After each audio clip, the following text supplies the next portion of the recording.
안녕하세요. 농업지식 채널 짓다의 남자입니다. 오늘은 지난 시간에 이어서 요즘 농업계의 뜨거운 감자죠. 농협 개혁 얘기를 한번 계속 이어가 보도록 하겠습니다. 김재민 편집위원께서 나오셨습니다. 안녕하세요. 김지민입니다.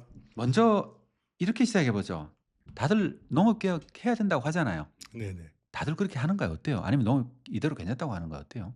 뭐 노역개혁 얘기는 다들 얘기를 하고 뭐 불만 사항을 많이 얘기하는데 막상 뭘 해야 될지에 대한 부분에 있어서는 잘 얘기를 못하는 부분이 많습니다. 저도 예. 사실 이 방송을 준비하기 전까지 농협이 뭔가 잘하고 있나 이런 의심은 들지만은 사실 농협이 원래 어떤 역할을 해야 되고 그 역할을 제대로 잘하고 있나 못하고 있나 이걸 잘 몰랐거든요. 네네. 저도 농업계 현장에서 만나는 분들도 농협에 대한 불만을 많이 말씀하시는데 그럼 구체적으로 어떤 걸 개선해야 됩니까? 물어보면 또 답을 잘 못하는 것 같아요. 뭐 지배 구조나 뭐 경영상의 뭐 투명성이나 이런 얘기를 하시는 분들도 있지만 또 그것 때문에 농업인들이 먹고 사는 문제가 해결되거나 좋아지거나 나빠지거나 하지는 않거든요. 그러니까 인제 또 사업적인 얘기로 또 들어가긴 하는데 사업적인 면에서도 농협이 뭐 "잘 팔아 줘야 된다."라는 얘기를 하지만 잘 팔기 위해서는 어떻게 해야 될까? 그러면 어떤 거를 구조를 좀 바꿔 줘야 될까? 이런 얘기를 하게 되면 사실은 다들 막히는 게 현재 상황입니다. 예. 사실 저도 거기서 막히는 것 같아요. 그리고 다들 뭔가 마음에 안 들긴 한데 뭘 바꿔야 되는데 어떻게 바꿔야 되는데 하면은 그림이 없거든요. 그래서 저는 첫 번째 질문으로 정체성에 대해서 한번 물어보고 싶거든요. 과연 네네. 농협은 어떤 조직인가? 왜 이런 조직이 왜 현재 이런 모습이 되었는가? 이거에 대해서 한번 물어보고 싶어요. 뭐 방금 말씀하셨지만 농협을 보면 은행도 있고 마트도 있고 주유소도 있고 심지어 지방에 가면 장례식장까지 하고 있잖아요. 전 네. 세계적으로 이렇게 뭐 금융, 유통, 자재 모든 사업을 전부 다 하는 이런 농협 조직은 우리나라 농협이 거의 유일하다고 하더라고요. 네네. 근데 왜 한국만 이렇게 기형적인 농협 모양을 가지게 됐을까? 첫 번째 이거부터 좀 시작하면 어떨까요? 뭐 보통은 인제 경제학에서나 뭐 이런 행정학 이런 쪽에서는 경로 의존성 얘기를 많이 아 하잖아요. 경로전성. 왜 어떤 경로가 정해진 다음에 네.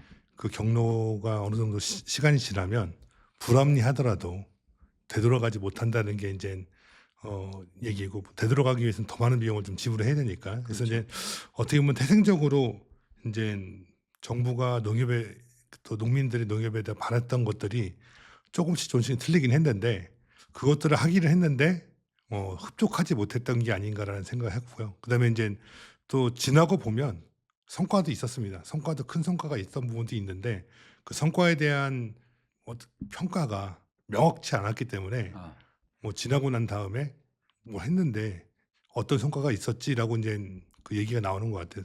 제가 인제 한 가지 말씀을 드리면 제가 2001 년도부터 인제 이쪽 생활을 했는데 고때가 인제 농축협이 통합되던 시기입니다. 아 그러니까 농협중앙회, 축협중앙회, 인삼협중앙회를 합친 다음에 슬로건은 중앙회 슬림화, 아 중앙회를 슬림화하고 그다음에 회원농협, 회원축협 중심으로 판매를 활성화시키겠다. 판매농협 구현이라는 쪽으로 이렇게 두 가지가 경제사업 활성화 두 가지를 좀 묶어서 진행했거든요.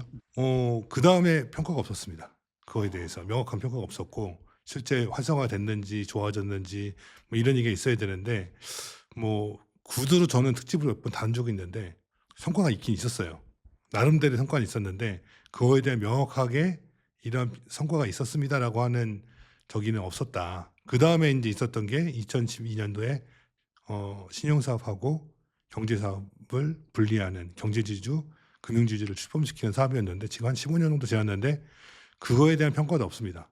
그 평가를 바탕으로 두 가지 사업의 평가를 바탕으로 지금 농협개혁위원회도 평가를 하는 게 맞지 않을까. 근데 지금은 인젠 그런 평가의 과정이 없이 그냥 지난번 감사 결과 뭐 좀 음 경영진이 방만하게 경영했다. 뭐 뭐 저기 호텔비가 2 0 0 원이었다. 다 뭐 이런 내용만 네. 가지고 그다음에 이제 농협 개혁을 추진하는 모형새를 갖고 있어서 저게 농협 개혁을 위한 추진 동력이 될 수 있을지에 대한 의구심이 좀 저는 가지고 있습니다. 그렇죠. 그 네. 복잡한 이야기를 하기 전에 네. 사실 제 느낌은 뭐였냐면은 우리나라 분들이 농협은 항상 가까이 있지만은 농협에 대해서 잘 모른다는 생각이 많이 들었거든요. 그래서 그걸 알아가는 시간도 좀 가져보면 어떨까 싶습니다. 그래야 문제의 본질이 뭔지 좀 접근할 수 있다고 생각하거든요. 그래서 많은 분들이 우리나라 농협을 얘기할 때 태생적 한계를 많이 지적하거든요. 그 태생적 한계라는 결국 지금의 농협으로 출범하게 된 1961 년으로 되돌아가잖아요. 그 당시에 어떻게 보면 농업은행하고 농업협동조합이라는 게 있던 조직을 박정희 정부 시절이었나요? 네. 그때 강제로 합쳤잖아요. 그죠? 네. 그때 되돌아가는데 그게 인제 어떻게 보면은 모든 거가 시작된 시기다 이렇게 얘기를 하거든요. 뭐 저는 인제 그거를 문제점으로서 생각하지 않고요. 그전에 문제가 있었다고 봐요.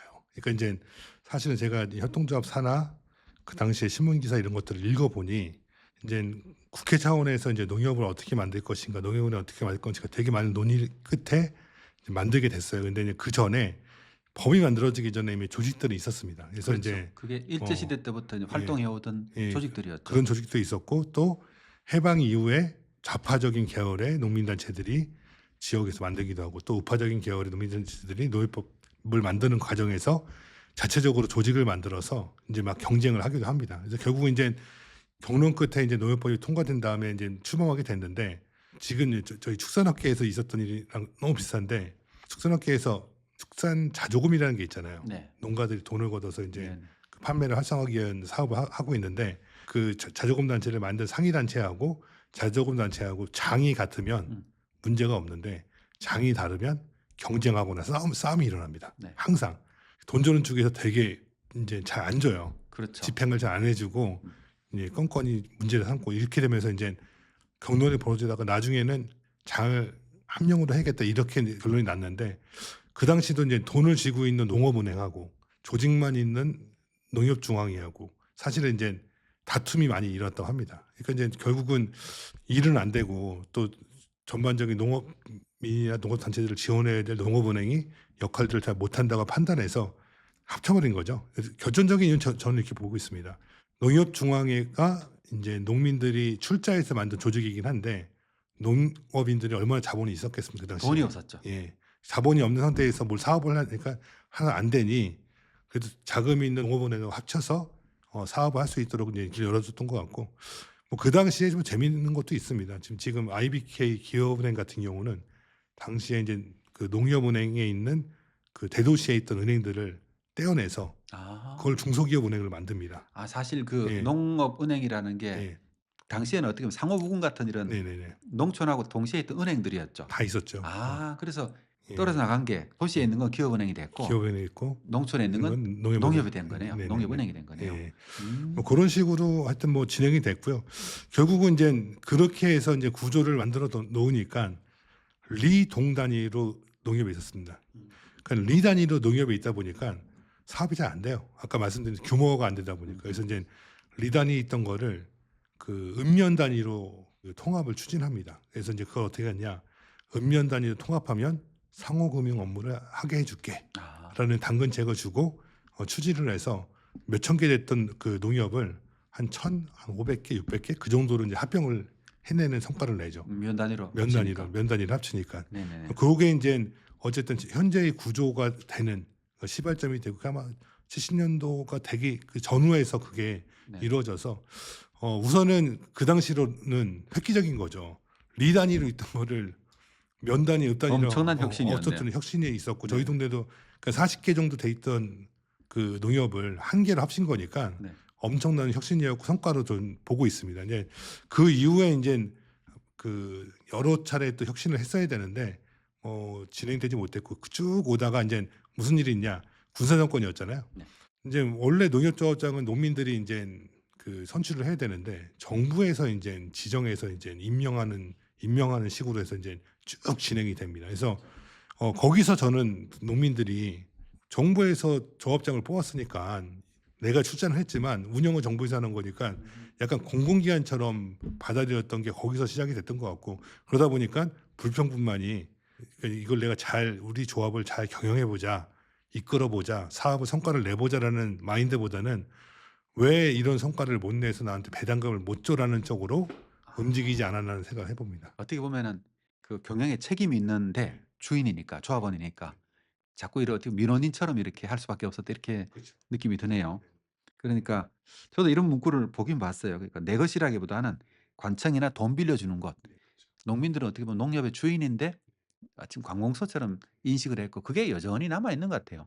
그러니까 이제 뭐 80년도에 이제 군사 정권이 두 번째 신군부가 들어서면서 민주화 열기가 좀 있었잖아요 그 당시에. 네. 그때 이제 수정을 해서 농 농민들이 조합장을 선출을 하기는 하는데 2명을 선출해요, 아. 후보를. 아. 그래서 올려 보내면 이제 농림부에서 그중에 1명을 선출하는 식으로 뽑는 식으로 해서 이제 네네. 바뀌고 이후에 이제 민주화 항쟁이 있었던 이제 87년도 그때 이제 다시 농협법이 개정되면서 협동조합 민주화. 그러니까 이제 조합장하고 조합장은 농민조합원이 선출하고 그다음에 중앙회장은 조합장들이 선출하는 이런 이제 협동조합 민주화가 1990년도부터 이제 본격적으로 시작이 됩니다. 저는 또 하나 이제 이걸 조사하다 보니까 이런 게 있더라고요. 예를 들면 일본 농협제도를 제2의 우리가 많이 이제 참고를 했잖아요. 근데 일본 같은 경우에는 농민이 힘이 센 상태에서 금융을 얹었다고 하는 게 맞잖아요, 조직이. 그러니까 농민 조직이 더 힘이 센 거였죠. 근데 한국 같은 경우는 농민은 뭐 조직은 있었는데 사실 자본은 없었기 때문에 뭐 껍데기만 있었다. 이 조직이라는 껍데기만 있었고 실제로 일제 시대 때부터 계속 금융을 해왔던 금융은 강했잖아요. 그러니까 어떻게 보면은 농업 금융에다가 농업 조직이라는 껍데기를 갖다 붙이다 보니까 금융 쪽으로 흘러갈 수밖에 없었다. 뭐 당시 태생적 한계로 보던데. 태생적 한계가 이제 금융 중심의 사업 구조로 갈 수밖에 없었던 이유도 사실은 농촌에 이제 농사를 지려면은 농업 자금이 필요하잖아요. 돈이 있어야죠. 영농 자금이 필요한데 네. 이거를 그전에는 고리대공업자들이 다 이제 해서 이자율이 엄청났죠. 높은 이자로 이제 가져갔지만 이후에 이제 농협이 생기면서 상호금융을 통해서 영농 자금을 100만 원, 뭐 50만 원 이런 식으로 이제 빌려서 종자도 사고 비료도 사서 그 당시에는 농업 규모가 작았으니까 그렇게 할 수 있는 그런 구조가 좀 만들어졌다고 볼 수 있습니다. 사실 농협이라는 게 어떻게 보면 공공기관 비슷하잖아요. 네네네. 공무원보다 더 공무원 같은 조직이라는 음. 얘기도 하는데 네. 근데 그런 조직에서 과연 그 민간에서 네. 빠르게 움직이는 민간 유통에서 경쟁해서 네네. 궁극적으로 승리할 수 있냐 이거는 네. 사실 굉장히 어려운 문제잖아요. 그렇죠. 사실은 저랑 저희 회사 전 대표님이 이제 이마트 출신이신데 그 부사장 하셨던 분인데 대학원에서 만났는데 저희가 4년 동안 토론했어요.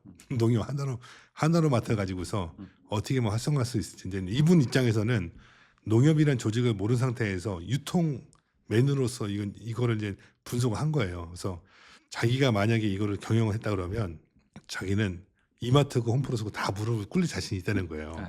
어떻게 할 수 있습니까 했더니 자기네가 계산해 보니까 농협 하나로 해서 취급하는 농산물이 이마트보다 많대요. 그 취급하는 전체 물량이. 근데 가격 결정권은 이마트가 쥐고 있다는 거예요. 아. 그래서 이제 그 리더십을 농협 하나로만 잘 합병하고 조직화시키면 리더십을 뺏어올 수 있다. 그럼 뺏어오면 그때부터는 무조건 흑자라는 거예요. 네. 근데 이제 그 리더십을 못 갖고 있기 때문에 어려운 건데 그 리더십을 잘 만들어낼 수 있지 않겠냐라고 이제 저도 설명을 했죠. 근데 저는 그런 일은 없습니다. 왜요? 왜요? 왜냐하면 전문성이 떨어지는 그 인력을 가지고 여기에 그 이마트는 몰빵하는 거잖아요. 유통에다가. 근데 농협은 몰빵할 수가 없잖아요. 자재도 있고 식품도 있고 다 있는데 어느 한 분야에다가 그 이마트처럼 전사적으로 쿠팡처럼 전사적으로 한 분야에만 집중적으로 투자할 수 없기 때문에 저는 좀 어렵다고 보는데 단 금융이 합쳐져 있으면 어느 정도 구현은 해낼 수 있다.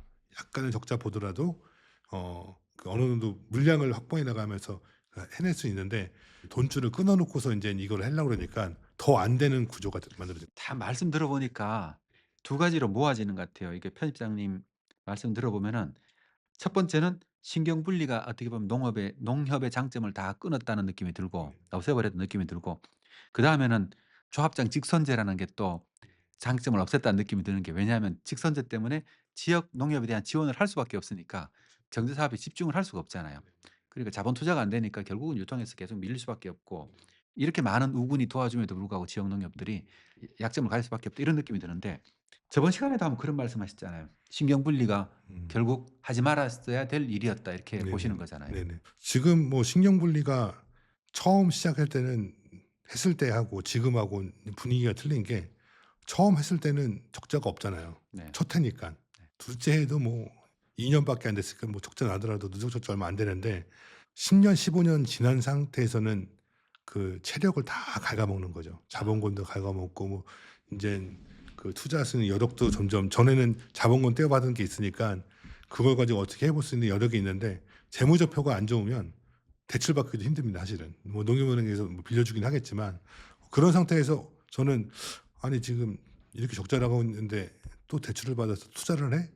저는 불가능하다고 보거든요. 그러니까 이제 지금 같은 경우는 결국은 그 제가 이제 인터뷰했던 조합장님 한 계신데 서울축협 조합장님이라고 계세요. 전국에서 제일 예수금이 많은 조합 중에 하나인데 서울 축협이라니까 좀 예. 생소하네요. 예, 서울에 있는 축협이죠. 네. 근데 그 축협이 그 NH 농협타워라는 걸 지었어요. 네. 그 저쪽 가양동 쪽에 그 크기가 농협중앙에 있는 건물 3개를 합친 것보다 큽니다. 아. 그래서 이제 조합장님 그때 여쭤봤더니 어떻게 이렇게 큰 걸 지었든지 신경 분리했으면 우리도 못 줬어라는 거예요. 아. 그러니까 자기네도 신경 분리가 돼 있으면 농협에 있는 돈을 가져 그 수익을 가지고서 뭘 하지 못하니까 이런 투자는 상상도 못 한다는 거예요. 그러니까 그 현재 있는 그 회원 농협들이 그나마 성과를 내고 있다고 제가 아까 약간의 성과가 있다고 지역 농협들이. 예, 성과를 내고 있다고 했던 이유가 뭐냐면 그래도 은행을 다들 갖고 있으니까 거기서 나는 이익금을 가지고 투자를 계속 할 수 있는 거예요. 지역 네. 농협 같은 경우에는 네. 우리로 치면 산업 용어로 하면은 네. 금산분리가 안 돼 있네요. 그렇죠. 삼성전자가 은행도 같이 가지고 있는 거네요. 그렇죠. 그렇죠. 음. 그 구조다 보니까 재미있는 현상이 일어나는데 이제 규모의 경제를 더 그 경제 사업에서 하겠다고 판매 부분에서 이제 광역 단위 이제 브랜드를 만듭니다. 이제 네. 뭐 회원 농협들이 하고 있는 사업을 네. 합치는 거예요. 그 회원 농협이 하고 있는 사업을 합쳐서 면 단위를 군 단위로 만들고 네. 군 단위를 뭐 도 단위로 만들고 이런 사업을 했어요. 자체적으로 하는 거예요. 모여서 그 지도는 해주죠. 중앙에서 해주는데 뭐 축산으로 따지면 광역 브랜드가 있습니다. 한우. 네. 그리고 시군 브랜드가 있어요. 네. 시군 브랜드는 보통 축협들이 하겠죠. 지역에 있는. 그럼 누가 더 경쟁력이 있을까 보면 시군 브랜드가 더 경쟁력이 있어요. 이유는 똑같아요. 은행이 있잖아요. 네. 시군 브랜드들은 이 번 돈으로 판촉도 해주고 계속 도와주는 거예요. 근데 그 광역 브랜드라고 딱 만든 브랜드들은 뭐 10개도 조합들이 조금씩 돈을 투자해서 만들었지만 은행이 없어요. 그러니까 여기는 자기네가 소를 팔아서 난 이익금으로 무조건 투자를 해야 되는데 그게 쉽지 않은 거예요. 근데 이쪽에서는 은행이 도와주면서 계속 나가니까 여기서 항상 잘 되는 거예요. 그러니까 이게 이론상으로는 합치면 규모가 커지니까 잘 될 거라고 생각했지만 그쪽이 더 잘 되고 시군 브랜드가 안 돼야죠. 예, 그렇죠. 근데 반대 현상이 나타납니다. 그러니까 네. 편집장님께서 생각할 때는 신경 분리가 어떻게 보면 결정적인 어떤 농업 경제 사업 침체를 가져왔다. 네네. 하나로마트의 어떻게 보면 쇠퇴를 가져왔다. 네. 이렇게 보시는 거네요. 하나로마트의 세태뿐만 아니라 거의 경제사업 전 분야의 세태를 갖고 왔고요.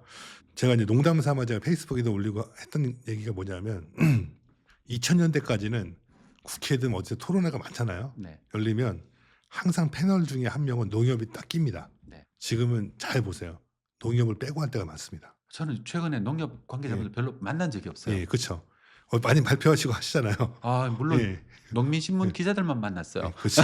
그러니까 지금 제가 이제 두 가지 현상을 제가 이제 몇 년 전에 발견한 건데, 농협중앙회 사람들을 전문가들을 안 부르네.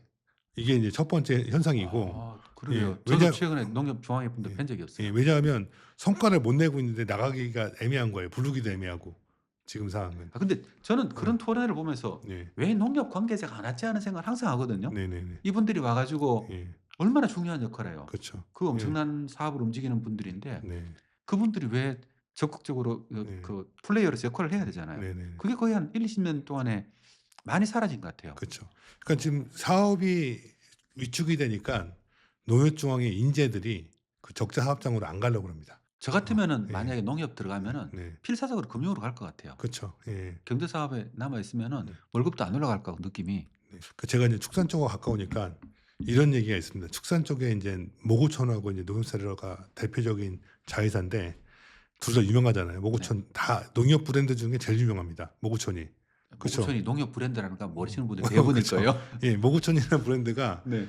농협이 갖고 있는 브랜드 중에는 제일 유명해요. 네. 사실은 모르는 사람이 없잖아요. 근데 이제 그 농협 사료는 잘 모를 거 아니에요. 일반인 분들은. 네. 근데 농협중앙의 직원들이 만약에 그 마지막에 파견을 가서 이제 퇴직을 할 때 모구촌에서 퇴직하냐 농협사에서 퇴직하냐에 따라서 퇴직금이 틀려집니다. 어디가 나은 거예요? 사료가 낮죠. 자재 같은 경우는 안정적인 매출을 올리는 그 사업 부서고 민간 기업하고 격돌해야 되는 이 식품 부분, 유통 부분은 어떻게 보면은 급여도 그쪽을 맞춰야 되는 거예요. 평균적으로 짤 수밖에 없네요. 짤 수밖에 없고 주더라도 성과 같은 게 다 없어지겠죠. 거기 같은 경우 성과를 못 내니까. 그래서 결국은 그런 부분이 예전 모고촌은 되게 잘 나갔는데 왜 못 나간다고 하지라고 얘기했을 때 그때는 은행을 끼고 있던 모구촌, 지금은 은행을 떼어낸 모구촌이라고 보시면 될 것 같습니다. 아 그러니까 안정적 네. 사업 기반을 가지고 있는 네. 농협 사료가 네. 어쨌든 뭐 경쟁에서 뭐 1 등은 못 하더라도 네. 꾸준하게 인제 높은 월급을 줄 수 있는 반면에 네. 경쟁이 치열한 곳에서는 그게 별로 없다. 그쵸. 이렇게 볼 수 있네요. 네네. 그럼 어쨌든 간에 편집장님께서는 농협 개혁에서 중요하게 다뤄질 이슈 중에 하나는 "신경 분리를 어떻게 할 거냐 하는 거다." 이렇게 생각하시는 거네요. 지금 제일 먼저 해야 될 거는 신경 분리를 누르고 시작을 해야 된다. 저는 일단 딴 거 다 제쳐 예, 놓고. 제쳐놓고. 그러니까 어. 지금 정부에서 뭘 만들고 위원회 뭐 저기 지난주에 뭐 발표했죠. 그 개혁위원회 위원들을 뭐 변호사님들, 농민단체 뭐 이렇게 교수님들에서 만들었는데 그런 논의는 이제 풍어를 없는 논의다. 그냥 태평성대 시대에. 아 저는 예, 그 무슨 위원회나 뭐 저도 예, 인제 무슨 위원회에 많이 가끔 네. 들어가니까 네, 그 위원회 멤버가 중요하잖아요. 네, 그렇죠. 혁신적인 안이 나오려고 네네, 그러면은. 네네. 근데 위원회 구성은 어떻게 되어 있어요? 뭐 지금 농민단체가 2명 정도 들어와 있고 교수님들이 한 2명 들어와 있고 그다음에 뭐 변호사분 1분 들어와 있고 그다음에 인젠 그 관련 연구소 출신이라고 해서 몇 분 나오셨는데 제가 봤을 때는 성향이 너무 비슷해요. 아 저는 딱 네. 그 구성만 딱 보더라도 네네. 이게 굉장히 네. 표준적인 네. 구성을 만들었구나. 네네. 네. 표준적인 구성인데 지금 인젠 정부 쪽에 이제 싱크탱크로 활용하는 단체나 이쪽이 많이 들어와 있어요. 그러다 보니까 저는 약간 좀 편향된 구조로 와 있다라고 보고. 네. 농업계 자체가 네네. 굉장히 편향된 그룹이에요. 네, 그쵸. 농업계 자체가 어떻게 보면 예. 하나의 예. 편향된 이익 잔치다. 농업 네. 전체가 그래요. 지금 제가 이제 농민단체를 분류를 하면 네. 3 가지로 분류할 수가 있어요, 현재로서는. 네. 하나는 품목단체가 되게 활성화되면서 품목단체들이 만든 농축산연합회가 있습니다. 농축수산연합회. 여기는 인제 품목 단위로 거의 다 들어 있어요. 뭐 네. 소, 저기 친환경, 뭐 쌀 이런 식으로 네. 품목 중심으로 만들어진 단체가 하나가 있고 그다음에 인제 그 종합단체로 해서 뭐 모든 품목을 다 다루는 예전의 농민단체. 그 뭐 기술자협회가 됐든 네네네. 그다음에 한농연이 됐든 뭐 이런 식으로 여러 품목을 하는 그 인적 결사체의 단체들이 모인 그룹이 있고 그다음에 약간 좀 진보적인 단체라고 해서 인제 그 전국 농민을 중심으로 한 단체 그룹이 이렇게 농민단체. 예 이렇게 인제 3 그룹이 있는데 지금 약간 구성은 약간 그 농민회 쪽 계열분들이 많이 좀 주도권을 쥐고 있는 상황이에요. 그래서 뭐 농민단체는 이렇게 그 종합농민단체 쪽 1 분하고 전국농민회 쪽 1 분씩 들어왔는데 나머지 서포트해 주는 인제 뭐 시민사회 단체나 그 학계 쪽은 그 전국농민회 쪽하고 이제 의견을 같이 하시는 분들이 들어와 있는데 저는 뭐 그분들이 갖고 있는 농업개혁의 그림도 되게 중요하긴 한데 우선은 그거는 제가 봤을 땐 약간은 중장기적으로 논의해야 될 부분이고 지금은 우선은 정상화돼 시켜야 될 부분이 많기 때문에 신경 분리를 모르는 거부터 시작을 해 놓고 논의는 계속 이어가는 쪽으로 가는 게 현실적이지 않을까 생각하고 있습니다. 저는 그러니까 음. 말씀 듣다 보면은 예. '야 딴 거 필요 없고 일단 신경 분리부터 물러 놓고 네. 그다음에 인제 다시 네. 시작해 보자.' 네네. 이 느낌이네요. 네네. 이게 굉장히 큰 부분이다 보니까 네네. 이것과 다른 계획을 동시에 진행한다는 건 사실은 타겟이 굉장히 모호해져 네. 버리는 것 같아요. 사실은 이거는 그 신경 분리도 어떻게 보면 이명박 대통령이 의지로 그냥 해 버린 거거든요. 해서 했던 거기 때문에 이것도 그냥 의지의 문제로 이거는 해 버리고 음. 투명성이나 뭐 그 지배 구조나 이런 부분은 별도 계속해서 논의하면서 좀 구조를 사실은 만들어 가는 그거는 게. 급한 건 아니잖아요. 네, 그죠? 그렇죠. 예. 사실 급한 거는 경제 사업 부분이 어떻게 시너지를 내 가지고 네네. 활성화될 거냐는 거잖아요. 네네네. 농민들이 그죠. 어떻게 더 네네. 많은 이익이 돌아가게 할 거냐. 그렇죠. 예. 농업의 유통 경쟁력을 어떻게 가져갈 거냐. 네네. 이게 가장 핵심적인 부분인데 그걸 네네. 하려고 그러면은 네네. 가장 중요한 게 예. 말씀 듣다 보니까 신경 물릴 수도 있겠다 싶네요. 네네. 그다음 단계로 가는 게 아까 이제 이런 얘기를 하잖아요. 뭐 그 덴마크의 데니스 크라운, 미국의 선키스트, 뭐 뉴질랜드의 제스프리 뭐 이제 다 이런 품목 단일 품목 조합 중심으로 가야 인젠 성과를 낼 수 있다. 이렇게 얘기해서 인제 그런 걸 추구해야 된다고 얘기를 많이 해요. 근데 그렇죠. 저도 그 주의죠. 예. 근데 사실은 현재 구도에서는 불가능한 구도거든요. 인제 왜 불가능하냐? 이제 농협 개혁을 하려면 어쨌든 정부가 법을 바꾸더라도 과격하게 현재 있는 모든 거를 뒤집을 수는 없거든요. 이제 현재 뭐 한 200개, 100개 정도에 대한 조합들이 있는데 그 조합도 대부분이 인제 지역 농협이나 인제 지역 축협이거든요. 네. 이제 여기가 인제 어떻게 보면 절대적인 다수의 숫자를 이루고 있는 상태고 품목 농협들은 그거에 비해서는 소수거든요. 그러니까 네. 인제 표대결을 하든 뭘 하든 논의를 하든 결국은 품목보다는 지역이 더 우선 챙겨질 수밖에 없는 그런 구조를 가지고 있죠. 사실 인제 그 부분도 음. 많이들 얘기하잖아요. 네네. 지역 농협이 과연 네. 여전히 존재해야 되느냐. 네네. 뭐 굉장히 어려운 질문 같아요. 왜냐하면 이미 음. 농촌이 너무 많이 네네. 공동화돼 가고 있잖아요. 네네. 많이 쇠퇴하다 보니까 네. 지역 농협이란 존재가 반드시 필요했잖아요. 네. 하나로마트도 있어야 되고 네. 뭐 주유소도 있어야 되고 뭐 장례식장도 농협이 다 운영하고 있단 말이에요. 네네. 그러니까 지역 농협의 존재가 굉장히 큰데 네. 지역에서는. 근데 지역 농협이라는 게 계속 그렇게 존재하고 있으면 사실 규모의 경제라든가 품목 경쟁력이라는 게 생겨나질 않잖아요. 네. 그게 불가능할 것 같은데 현대 구조에서도 구현이 가능하더라고요. 제가 인제 경험한 건 뭐냐면 제가 처음 2001 년도에 시작을 할 때는 이제 축산 부분 설명을 드리면 축협이 다 했어요. 말씀하신 대로 축협이 다 하고 못 하고 있는 부분이 하나 있었는데 그게 6 개. 음. 6개 빼놓고는 축협들이 다 주도를 했습니다. 돼지도 하고 다 인제 개통주로 하고 다 했는데 브랜드도 만들고 다 했는데 한 10 년 15년 지나니깐 10년 동안 돼지 농가가 싹바였어요. 어디로 갔냐? 돼지 양돈 품목 조합으로 다 간 거예요. 네. 사실은 가입은 돼 있어요. 양돈 농가도 지역 축회가 가입이 돼 있는데 사업은 양돈 품목 농협하고만 하는 거예요. 그렇죠. 예, 요렇게 구조가 바뀌더라고요. 그래서 지금은 돼지 관련 사업은 회원 축협, 그 지역 축협들이 하는 데가 한 군데 거의 없습니다. 생색내는 정도 약간 어느 정도만 하고 실제적인 사업은 이제 양돈 농협들이 주도해서 하고 있는 구조가 됐거든요. 그러니까 지금 이제 처음에는 양돈 농협들끼리도 합병하려고 하는 시도도 있었는데 그 협동조합 법이 바뀌면서 이제 지역 간 경계가 허물어졌거든요. 그러니까 내가 어느 지역 살면 어느 조합만 가입을 해야 되는데 그 경계가 허물어졌어요. 그래서 뭐 도드람이라는 조합이나 뭐 저기 북영양돈 조합이 부산에 있고 경기도에 있는데 충청도에 있는 분이 여기 가입하기도 하고 뭐 이런 식으로 인제 가입이 되다 보니까 결국은 이제 잘 되는 조합 중심으로 해서 이렇게 재편이 되긴 되더라. 네. 그러니까 인제 제가 봤을 때는 그렇게 되고 또 하나는 그 "합병을 시켜서 하면 되지 않냐." 이런 얘기도 해요. 근데 인제 재미있는 현상을 말씀드리면 합병을 한 데가 손해를 봅니다 항상. 어. 거기 이게 일어나요.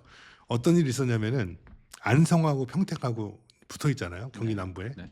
평택은 합병을 했어요.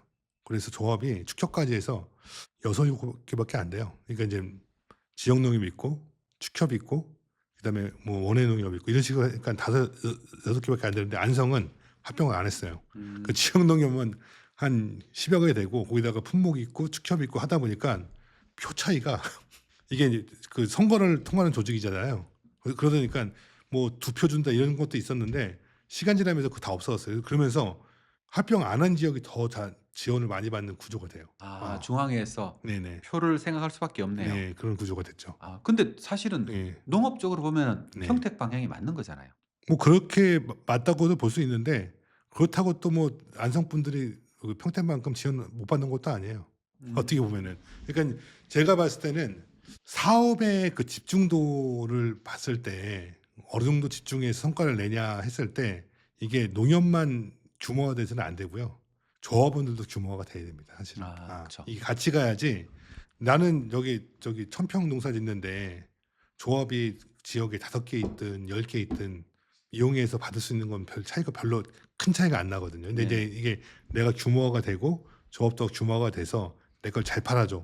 그러면 그거에 따른 이제 배당이나 이런 것들이 커지겠죠. 근데 이제 지금은 농가도 약간 좀 규모가 덜 돼 있는 상태에서 하다 보니까 큰 성과가 안 나고 축사는 그게 효과가 단박에 납니다. 그래서 양돈조합원들이 배당받을 때 억대로 받는 경우도 있어요. 아 근데 예. 그 지역에 예. 대한 농협 얘기는 예. 사실 예. 굉장히 큰 주제이기 때문에 네네네. 다음에 별도로 한번 하고요. 네네네. 오늘은 이제 전반적으로 한번 다뤄보면 어떨까 예. 싶은데 네네네. 그다음으로 인제 음. 방금 전에 말씀하셨듯이 평택과 안성의 차이. 예. 결국 쪽수라는 거는 네. 결국 선거 때문에 일어나는 문제잖아요. 그쵸.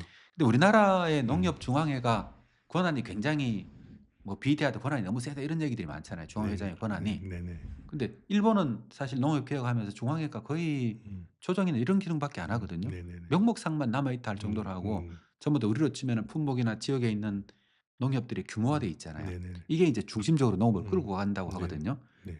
그러니까 일본은 어떻게 보면은 우리나라 농협하고 이제 서구의 전문화된 농협 있잖아요. 네네. 그 중간에 항상 또 중 일본은 가 있다는 느낌이 그쵸, 들고 그쵸. 우리나라는 여전히 한 곳에 머물고 있는 거죠. 네네.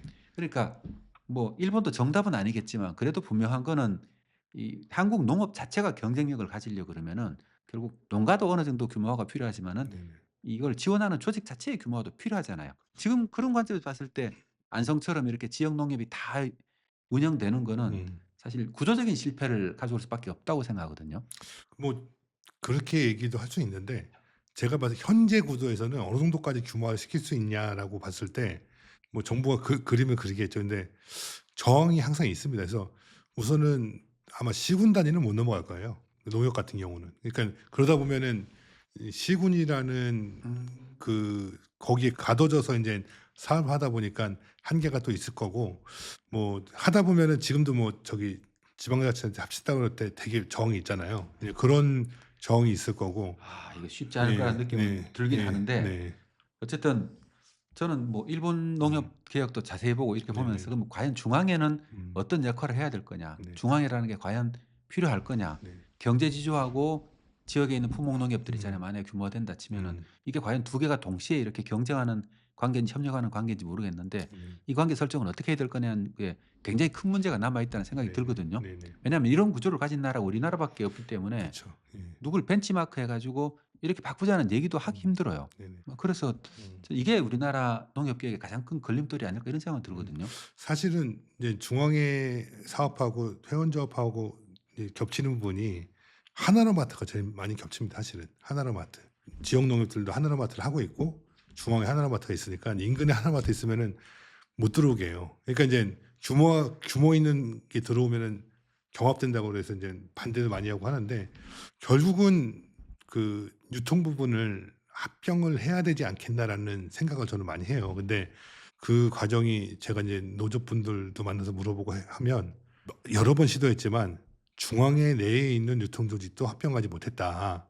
여러 구조적인 문제 때문에." 해서 쉽지 않은 과정이라고 생각하고 그런 과제 꼭지 하나만 가지고 저기 그 개혁위원회가 덤벼도 해결하기 쉽지 않을 거예요. 근데 이제 지금은 그렇게 꼭지를 못 잡고서 인제 개혁한다 그러니깐 인제는 힘들어 보이는 거고 그럼 우선은 다 합쳐 놓고 제일 쉬운 건 합쳐야 된다는 이유가 뭐냐면 합쳐 놓으면은 이해관계가 없잖아요. 경쟁도 없고. 바깥에 있는 애들을 합치는 건 좀 힘든데 다 안에다가 끌어들여 놓고 다시 인젠 원점에서 논의하는 게 제가 봤을 때 가장 이제 합리적인 방법이라고 보고요.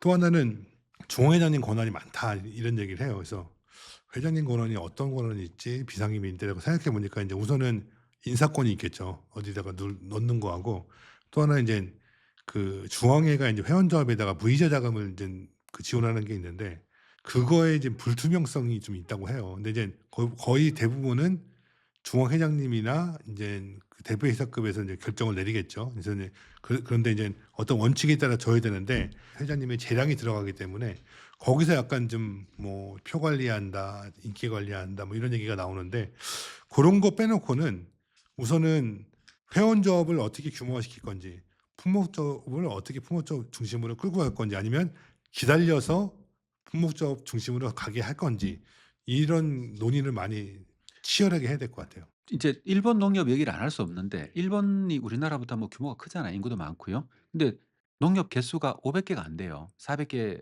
500개 밑으로 떨어졌거든요. 근데 우리나라 농협 개수가 1,100 개예요.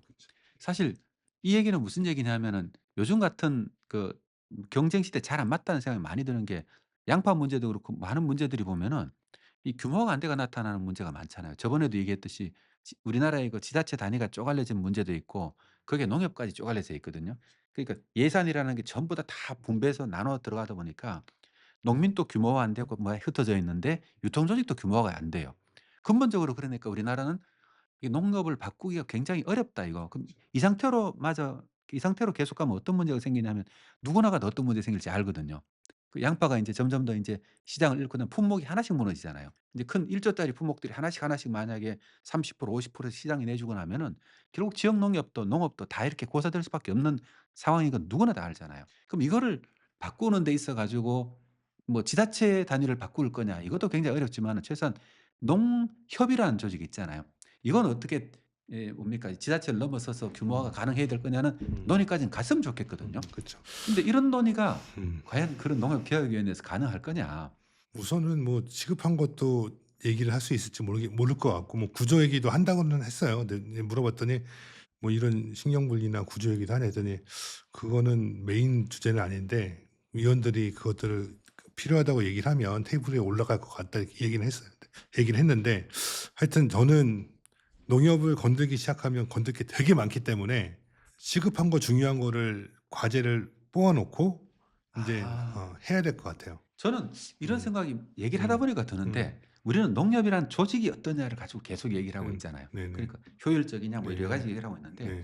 저는 관점을 바꿔 가지고 네. 과연 한국 농업이 어떻게 바뀌어가느냐가 중요할 것 같고 그걸 네. 미래를 예측하는 게 네네. 그래서 농협이 그걸 어떤 역할을 해야 될 거냐가 중요한 것 같아요. 네네. 방금 말씀드렸듯이 예를 들어 품목별 경쟁력이 중요해졌잖아요. 뭐 양파든 고추든 마늘이든 이게 지역별 여러 가지 참외도 있고 이런 네네. 품목들이 여러 가지들이 있는데 그럼 이 품목 하나하나가 개별 경쟁을 하고 있는 거잖아요. 그쵸. 많은 분들이 이제 통계를 자꾸 보다 보니까 한국 농업이 경쟁하는 걸로 알고 있는데 그렇지 않잖아요. 그쵸. 예. 이게 수출입 문제에 따라서 관세가 어떻게 매겨지냐, 비관세 장비를 어떻게 놓냐에 따라 가지고 품목 하나하나가 인제 어떻게 살아남을 건가를 고민해야 되는데 지금은 전부 다 그런 시대에 왔잖아요. 그죠? 그럼 뭐 제주 같은 경우에는 예를 들어서 감귤 협동조합이죠. 네네. 조합 공동 협동조합이 네. 굉장히 잘하고 있다는 얘기도 듣고 네네. 매출액이 3,500 억까지 넘어갔다는 얘기도 듣고 그러면은 그런 잘하고 있는 모델들이 보고 있으면 전부 다 이 규모를 키웠잖아요, 여러 가지 그쵸. 합쳐 가지고요.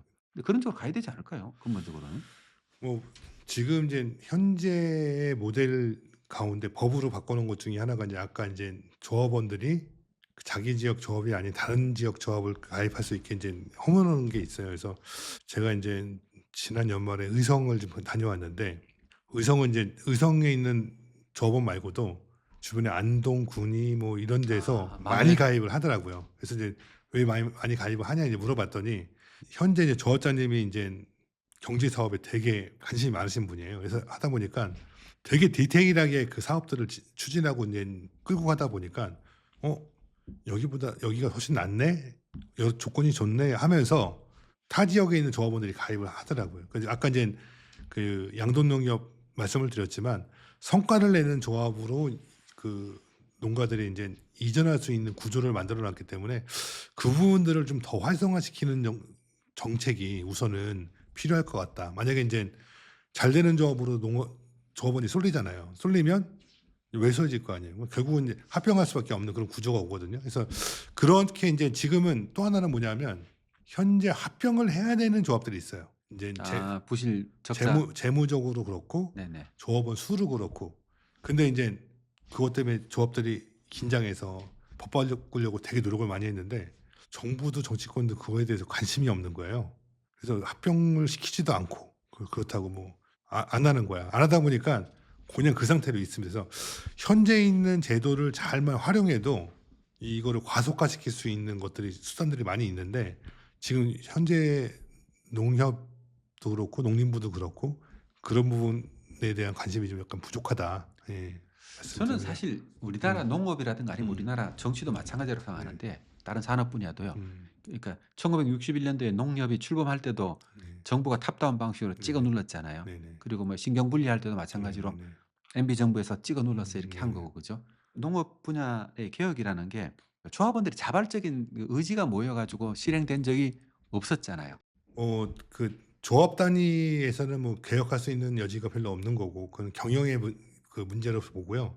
개혁과 관련된 문제로 말씀을 드리면 그전까지 이제 90 년대 이전까지는 그게 맞는 것 같아요. 정부에서 찍어 누르는 방식으로 했던 게 맞는 것 같고 그런 권위주의적인 농협 통제가 지금도 있긴 한데 시대적 분위기가 좀 있었습니다. 또 아까 그 농협 그 민주화 같은 경우는 그 민주화 열기 속에 농민들도 우리도 조합장 직접 뽑게 해달라는 열기가 있었기 때문에 반영이 됐던 거고 그다음에 이제 농축협 통합 같은 경우도 탑다운 방식이긴 하지만 농민단체들의 그런 어느 정도의 그런 그 의견들은 그 받아냈어요. 근데 그걸 바탕으로 이제 밀고 나갔던 게 있고 그 2012년도 신경분리 같은 경우는 90년대부터 신경분리 해야 된다는 얘기가 있었습니다. 계속 있었는데 그거를 하려고 봤더니 할 수 없는 구조다라는 걸 항상 보고서 안 하고 안 하고 안 한 거거든요. 근데 이제 이명박 정부에서는 할 수 없는 구조인데 해 버렸던 게 이제 문제가 됐던 거고 결국은 인젠 농협이라는 조직이 결국은 농업인들의 그런 인식 그다음에 정부와 정치권의 그런 이해 요 안에서 인제 움직이는 건데 이 세 주체가 관심이 없으면 농협 개혁은 없어요. 그 조직 변화는 없습니다. 근데 인제 자기네가 알고 있는 수준에서 이것들을 막 얘기를 하면 제가 봤을 때는 계속 산으로 가는 거예요 지금 구조가. 음. 아 근데 인제 그 농협인 조직이 정치 조직이면 그런 방식 가는 게 맞는데 경영체잖아요. 네. 사업하는 조직이기 때문에 '어떻게 하면 사업을 더 잘할 수 있지?' 이 개념으로 이걸 좀 바라볼 필요가 있어요. 그 사업이면 그 MS 시장 점유율을 마켓 저기를 그 크게 가져가는 게 핵심인데 어떻게 하면 더 마케팅을 세련되게 해서 시장을 더 확보할 수 있을까?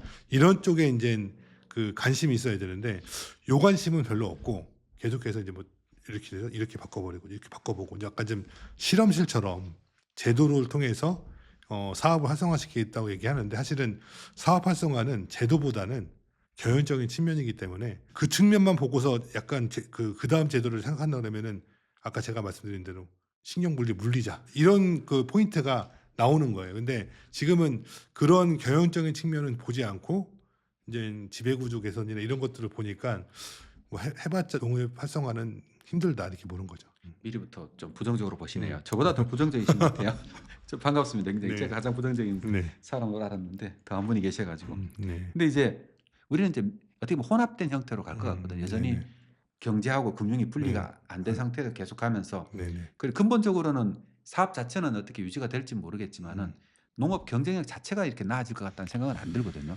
이런 한계가 분명히 그렇죠. 존재하는데 과연 신경 분리를 다시 합쳤을 때 그런 원하는 효과가 나올 거냐.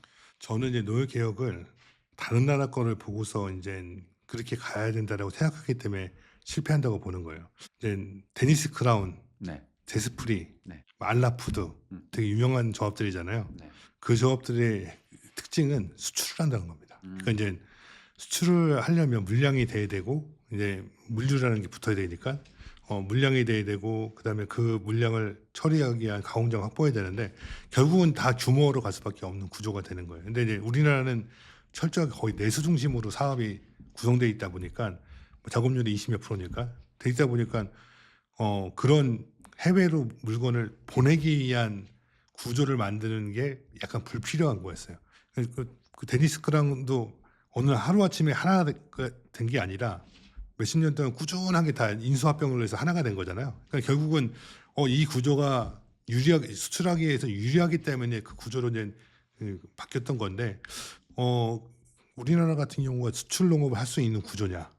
요거를 놓고 보면 힘든 거죠. 근데 아까 제주도 얘기하셨잖아요. 제주도는 수출을 하죠, 한국으로. 음. 육지로. 감귤 어 조곡 농협. 어. 네.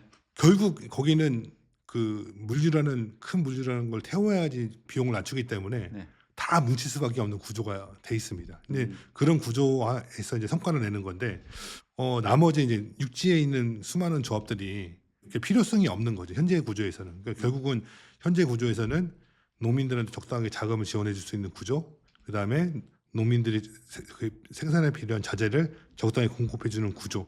요 정도 구조만 해도 굴러가니까 이제 이렇게 돼 있는 거고 사람들은 그러면 수출하자 이렇게 했을 때 수출할 수 있는 품목이 몇 개 안 되잖아요. 뭐 딸기, 뭐 토마토, 음. 뭐 포도 몇 개 안 되는데 만약에 이제 우리나라가 이제 뉴질랜드처럼 이제 농업에는 수출할 수 있는 게 없다 그러면 어떤 품목을 중심으로 가야 될까 생각해 보면 포도하고 딸기 두 품목만 하면 됩니다. 한국은 한국 농업은. 그래서 뉴질랜드가 제스프리하고 낙농품 두 가지 갖고 이제 나가는 거잖아요. 모아서.